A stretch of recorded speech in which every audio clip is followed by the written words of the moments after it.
David not only confessed in his music, but he confessed in his attire. He went from wearing a white dress shirt with a skinny black tie to then wearing a dress shirt that was bloody with a handprint. So, who exactly is Liam Ray? His birth name is Liam Carter, born in Chicago, raised in Atlanta. He grew up in a pretty normal family: mom, dad, 2 sisters, and a younger brother. He was homeschooled most of his life, spent weekends at church, and was big into martial arts. But his true passion? Gaming. So this is David, or D4VD. What's going on, everybody? This is D4VD. His birth name is David Anthony Burke, and he was born in New York but raised in Texas with his mom, his dad, his little sister, and his little brother. He grew up in church, did martial arts, he was homeschooled, and he played video games, specifically Fortnite. Now, in regards to this video game playing, David had goals of becoming a streamer. Liam originally wanted to be a Fortnite streamer. He spent hours on Discord, modding channels, building online friendships, and trying to make a name for himself in the streaming community. When streaming didn't take off, he turned to music. And here's the crazy part. Liam started his music career entirely on his phone. Using a budget app called Mixpad, basically like a knockoff GarageBand, he recorded his first songs in his bedroom closet.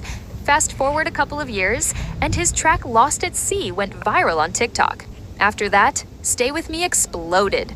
Soon, Liam had a record deal, millions of streams, and a fast-growing fan base. From the very beginning, Liam's music had a dark, eerie vibe.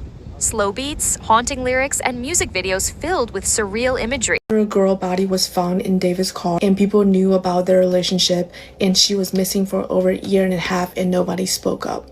Celeste was missing since April 2024.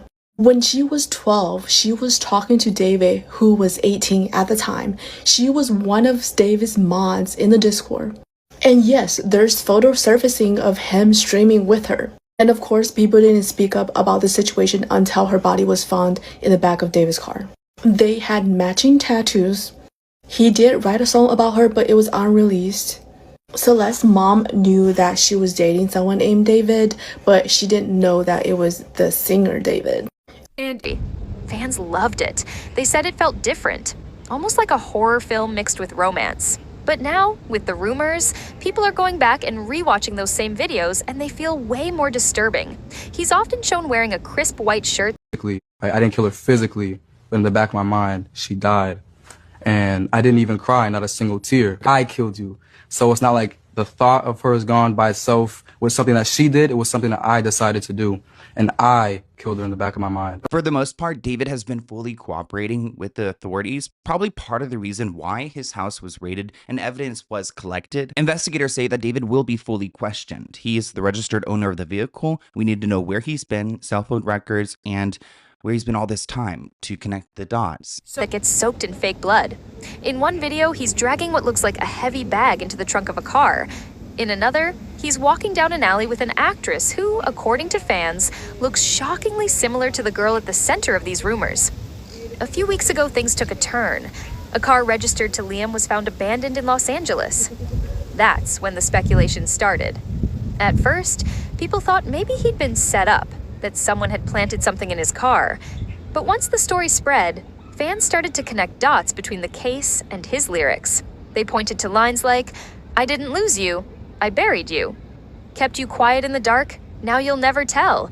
Artists like him keep putting music videos, music about things they want to do to somebody. His music videos are very disturbing. Sometimes people just tell on themselves, especially with artists.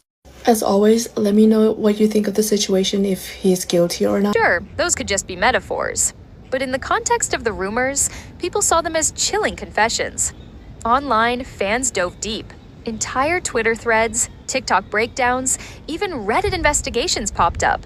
Everything we know about the David situation compiled into one video. So the music video for his song Romantic Homicide was posted on the birthday of the girl that was found in his car. Which, speaking of that girl and his music videos, he has used a girl in his videos that looks suspiciously similar to the girl that was found in his car. David also has a leaked song called Celeste where he talks about being obsessed with the girl called Celeste. The girl found in David's Tesla was named, you guessed it, Celeste. There are also different photos that are released of David in person with this Celeste girl, you know, the one that was found in his car. The mom of the Celeste girl said that she was dating a guy named David before she went missing. David and the girl that was was found in his car both share a matching tattoo on the same finger. There are also pictures coming out allegedly showing David paying people off to not talk about the fact that he is into younger girls. The theories go something like this.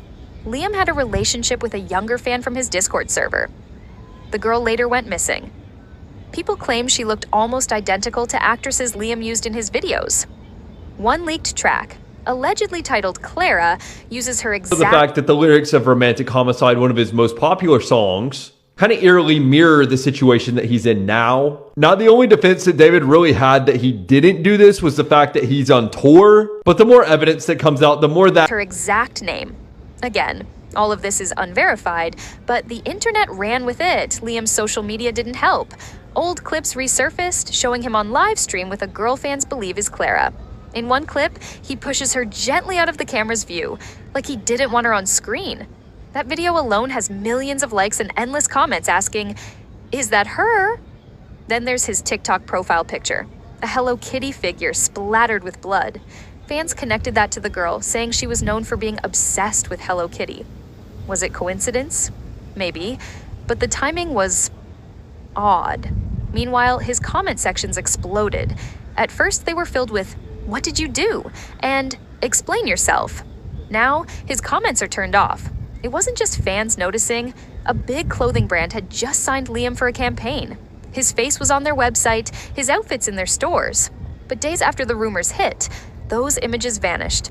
No announcement, no statement, just quietly removed. David, spelled D4VD, a 20-year-old Houston-raised artist who blew up on TikTok with his song Romantic Homicide, a sleeper hit with over 1.6 billion streams on Spotify that opened the door for him to a major record deal, global recognition, tours, and major brand collabs. On the surface, he was just a young star living the dream life.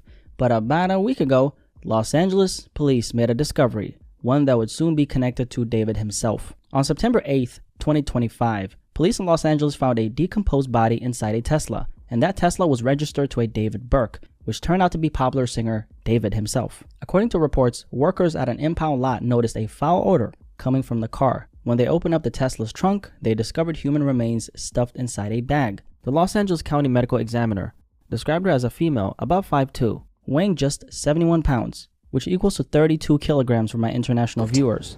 And here's the wildest part. Instead of dying down, Liam's music actually blew up. His streams skyrocketed. His biggest hit, Lost at Sea, climbed back into the charts. As of now, Liam is still touring. He's performing the same songs that are under scrutiny. According to his team, he's been metal stud earrings, a yellow bracelet, and a tattoo on her right index finger that literally read, "Shh," like, "Shh, quiet." At the time, her name wasn't released, but those details alone were shocking as they were considering who this car was connected to. The LAPD confirmed the vehicle had been sitting in the yard for days, and they even had to call David himself, who was on tour at the time, to inform him that his car had a body inside of it. And David was cooperating with the police and claimed he had no knowledge of what they found. Cooperating with authorities. Nothing official has been released tying him to a crime, but the public opinion is shifting fast. Some fans are still defending him, saying it's all coincidence, that his dark aesthetic is just art. Others say there are way too many suspicious connections to ignore. So that's where we're at. A 20-year-old TikTok star, a rising career, now overshadowed. While that was happening, the fallout started hitting him hard. Clothing brand Hollister, who had just launched a campaign with David, pulled his images from their website and seemingly ended their relationship with the singer quietly. And at the same time, the internet was asking a lot of questions, right? How did this young popular artist with no history of violence suddenly get tied to something this disturbing? For the past week, things have been up in the air with no real answers, but what's come out since then changes everything. We finally got confirmation of who that person was. According to NBC News, the victim was identified through forensics as 15-year-old Celeste Rivas. Celeste had been reported missing out of Lake Elsinore back in April of 2024. According to authorities, she left her home around 9 p.m. one evening and never came back. Her family put out flyers, posted her photos, and pleaded for anyone with information to come forward so their baby girl could be brought home. At the time of her disappearance, she had last been seen wearing gray pants, a black sweater, and Hello Kitty sandals. So when police connected the remains inside David's Tesla to Celeste through forensic testing, it wasn't just a tragic discovery. It was the end of a year-long search. Her family had been desperate. Spotify to go see how many of his songs I had liked, and I had like 10 of them. I didn't know I was that big of a David fan. Apparently I was. I was more than I thought. And I was listening back to all of them, and almost all of them sound super creepy. There's the one where he's like, you need to run away from me. If I was a 13-year-old, yeah, I don't want to end up in your trunk. I liked all but 2 of his songs. Not because, like, I wanted to cancel him or whatever, but because those were the only 2 upbeat songs of his that I liked that didn't creep me out. It was the one of them that only one I can remember is the one they made for Invincible. You could walk up to my mom and slap her in the face. If you made that song, I'm still gonna like it on Spotify. Most of them, 90% of his music, now that I listen to it, it's so slow and creepy that I can't help but think, wow, this sure sounds like the soundtrack to being stuck in a car trunk and melting as an adolescent. That's what this sounds like. I know a lot of people are saying we should give him the benefit of the doubt because he's been working with the police and whatnot, and hey, maybe he didn't do it. There's a lot of really weird coincidences. It's also said that she had likely been dead inside that Tesla for an extended period of time before the body was discovered. Right now, the exact cause of death has not yet been determined. By disturbing allegations, endless theories, and music videos that feel like horror stories in hindsight. Is Liam Ray just an artist who leaned too hard into his creepy aesthetic, or is there something more behind the music? As always, let me know what you think in the comments. Guilty, innocent, or just a victim of his own branding?